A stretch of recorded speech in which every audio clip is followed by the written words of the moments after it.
शुरू से हम लोगों की क्या आदत होती है कि हम लोग बाहर से ही खरीदेंगे, बाहर से ही खाएंगे, बाहर से चीज़ें बहुत अच्छी लगती है। बट ऐसा नहीं है, बाहर वाली चीज़ें हम लोग घर में भी बना सकते हैं, वो भी बहुत ही आसान तरीके से और बिल्कुल एकदम दुकान वाली जैसी। तो आज हम लोग बनाने वाले हैं चना दाल की मसाला, मतलब बोले जो दाल मिक्सचर होता है उसे बनाने वाले हैं। तो मैं इस चना दाल को रात भर भिगोने के लिए छोड़ दी थी, ओवरनाइट के लिए। उसके बाद मैंने इसे सुबह 2-3 पानी से अच्छे से वॉश कर ली थी। और वॉश कर लेने के बाद आपको इस तरीके के एक टॉवल में आपको उस चना दाल की जो पानी है उसे बस हल्का हल्का सुखा लेना है। इससे क्या होगा कि जब हम लोग तेल में डालेंगे तो उससे तेल में कोई प्रॉब्लम नहीं होगा। तो इसी तरीके से आप उस चना दाल को बहुत अच्छे तरीके से सुखा लीजिएगा। जब ये बहुत अच्छे तरीके से सूख जाएगा तो आपका फ्राई भी बहुत अच्छे तरीके से होगा। तो मैं यहाँ सारे चना दाल को बहुत अच्छे तरीके से सुखा ली थी।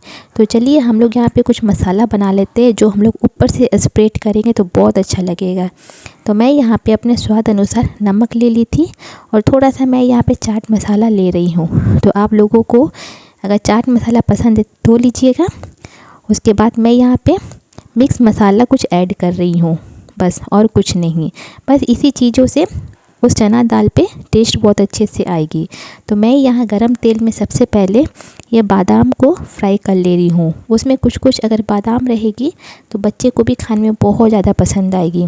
तो मैंने इस बादाम को मीडियम फ्लेम में ही हल्का करके फ्राई कर ली हूँ और आपको भी इसे मीडियम फ्लेम में ही फ्राई करना है। अगर आप ज़्यादा फ्राई करेंगे तो आपका बादाम जल भी सकता है। उसके बाद हम लोग ठीक उसी तेल को हम लोग मीडियम फ्लेम में ही रखेंगे और उसी में हम लोग उस चना दाल को डाल के और हल्का हल्का उसे चलाते रहेंगे।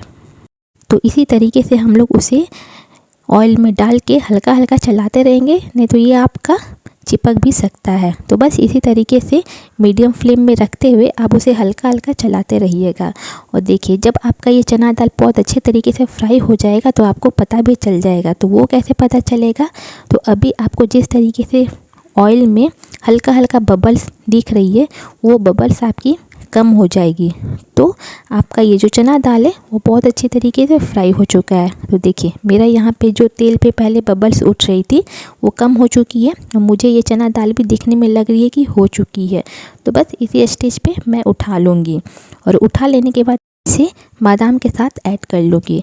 तो यहाँ ठीक मैं धीरे धीरे करके मैं उस चना दाल को डायरेक्टली मैं उठा ले रही थी। आप चाहो तो इसे टिश्यू पेपर में भी रख सकते हो, बट मेरी जो तेल थी वो सारी गिर चुकी थी। तो बस इसी तरीके से आप चना दाल की इस तरीके से मिक्सचर वाली रेसिपी बना सकते हो जो बहुत ही आसान है और ये खाने में इतनी ज़्यादा टेस्टी लगेगी। और जो हमने मसाला बनाया था बस वो मसाला आप अपने अकॉर्डिंग आप इसमें स्प्रेड कर दीजिएगा, आपको ज़्यादा कम उस तरीके से मैनेज करके और इसी तरीके से हल्का हल्का ऊपर नीचे करते हुए आप पूरी तरीके से मिला लीजिएगा। और मैं यहाँ पे थोड़े से ऊपर कस्तूरी मेथी डाल रही हूँ। आप चाहो तो इसके बदले कड़ी पत्ता भी डाल सकते हो। तो मेरे पास कड़ी पत्ता अवेलेबल नहीं था तो इसलिए मैं ये कस्तूरी मेथी डाल दे रही हूँ, इससे भी अच्छा लगता है।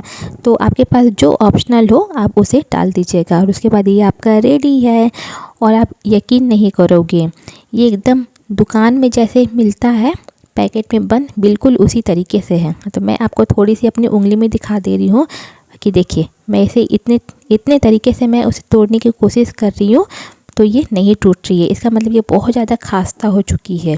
देखिए कितने अच्छे तरीके से टूट जा रही है, देखिए।